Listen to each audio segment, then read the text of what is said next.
Hi, everyone. This is Teacher at Home, and I am, yes, a teacher, and I am, yes, at home. So I keep seeing so many things on social media. Parents very upset, parents wanting their kids to go back to school, and understandably so. The teachers want to be back in the classroom, the students want to be back with their friends, and the parents do not want to be tutors. Granted, I'm with you, okay? But this is a challenging time. And so, Teacher at Home is a channel where I will be providing videos that I believe will help parents cope with their kids' schoolwork. Now, my background is as an English teacher. And so, throughout this channel, I will introduce you to sources that will enable you to find help for math, high level math even, and find help in the sciences. So one of the things that we will do is introduce you to great online sources that will help your student. And this is good even when kids go back to school. If they're struggling with something, you should have a sense of tools that they can use if they're not pretty much aware of them yet. Some of the tools I'm going to show you your child will be aware of. There are a wide variety of tools out there. In fact, I hosted a professional development session for teachers and found over 200 online tools for teachers to use with students as they flip the classroom, which means provide video lessons for the kids to work with and interact with. So there's an awful lot of stuff. I will also be providing book reviews because a lot of parents don't know what their students are reading. And although I have not read every book out there, there are quite a few books that are going around, and I think parents may really want to know what's in the books that their child is reading. And so we'll talk about that a little bit. Personally, my experience, I've got well over 20 years in the classroom, 10 years in middle school, and probably 11, 12 years in high school. So I've got a well-rounded repertoire, and the stuff I want to show you today is kind of a one-shot deal. What can I do to help my kid? All right. Now, to help your child, really, you have to remember that they're as frustrated as you are with all this online stuff, and it's easier for them to get out of work with a number of reasons. The internet is down. I'm having problems with the program. All of these things are fairly consistent. But even when you have a kid who's genuinely trying and running into difficulty, um, there are things that we can do to help them. So let me walk through them one at a time because I think they'll be really helpful. The first thing that I would like to bring up is that teachers have office hours. So I'm not sure if you're in a hybrid situation where your child goes back to school half time and is home half time, if the school system is completely locked down and shut down, like it is in Los Angeles right now, in which case your child is doing 100% of the work online. The teacher will be hosting Zoom meetings or Zoom-like meetings with your child. They will be delivering instruction, but question and answers are kind of challenging for the teachers as well, and I'd like to clue you into that. Ultimately, you are the teacher's boss, and you have to remember that. You pay taxes, therefore you are the teacher's boss, and the teachers are available to you. And in order to make that happen, the school districts, certainly LAUSD, requires that the teachers hold office hours. So outside of the streaming classroom, when you have 32 or more students in the classroom, all trying to grasp the material, all having issues, the teacher dealing with all the tech, outside of all of that, the teacher should have at least once a week office hours.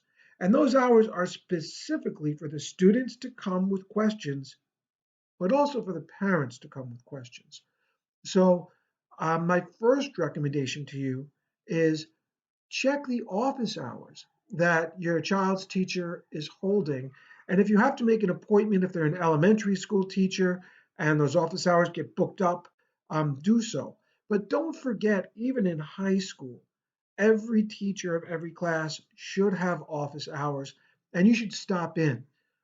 Because just like you helped your child learn the multiplication tables, just like you helped them learn how to read, in this situation, you may not be teaching them Algebra 2, but there are skill sets and there are things that you can do to let them know that you care. Okay? So, first, check the teacher's office hours. Feel free to email the teachers.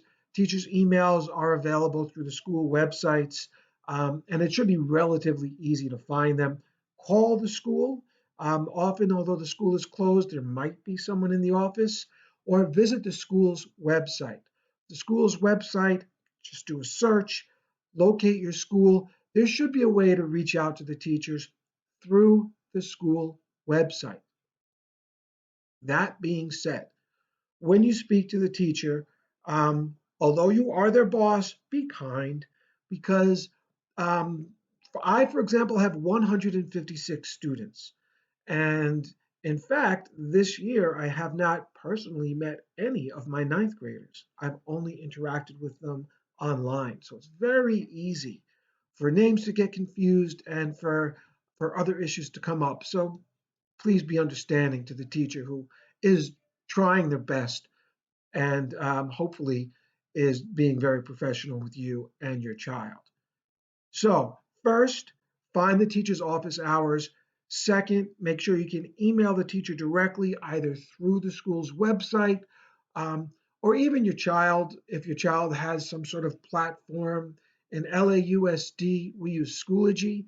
There's a way for parents to get on that platform and they can track their child's work and they can contact teachers and teachers can contact them directly. So, see if there's a way for you as a parent to get on the platform that your child's school district is using.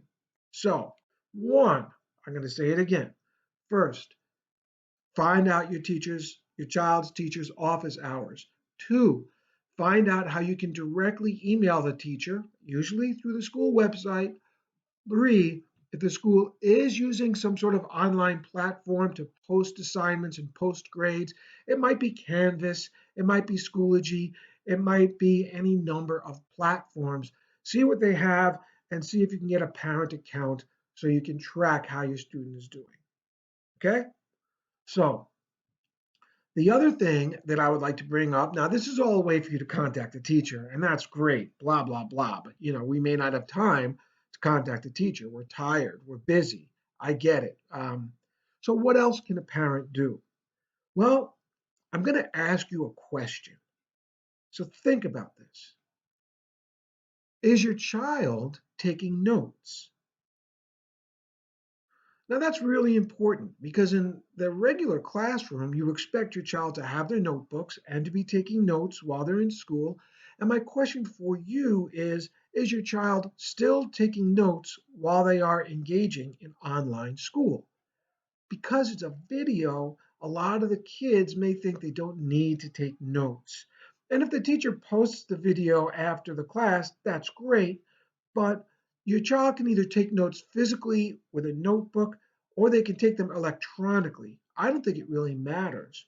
The key is that the student is somehow writing down or keeping track of their learning so that they have a database that they can study to see what is it they learned. So if they do not have a notebook, if they got through last semester and they didn't write anything down, you need to ask them, um, not do you need a notebook, but do you have a notebook? Because even if the teacher doesn't expect it, you as a parent can, and you should. You should say, I want to see your notes, I want to see what you're doing, and I want you to explain it to me. Now, the benefit of this is manifold. The first benefit is writing down notes helps your kid retain learning. That's fundamental. The second issue is it gives your child specific places for their schoolwork, for them to study up for the quizzes or their tests. And if the teacher allows open book tests, Then they can have everything in front of them while they take the test. And thirdly, it allows you a quick check to see what your child did in class that day. So feel comfortable saying, I want to see your notes. What'd you do in science? What'd you do today for math? Let me see what you did. What are your homework problems? And if your student is successfully dodging this question, you need to follow up because we have a tremendous number of students who are failing. And the failure may not necessarily be with the instruction.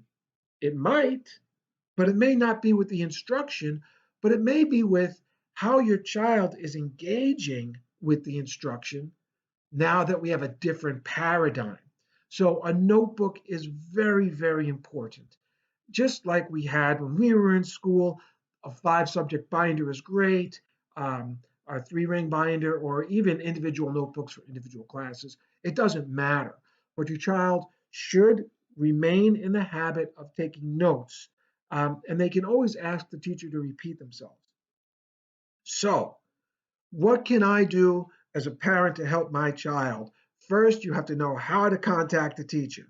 Secondly, you have to it's my recommendation that you have your child taking notes, whether they type it up on the computer or write it in a notebook.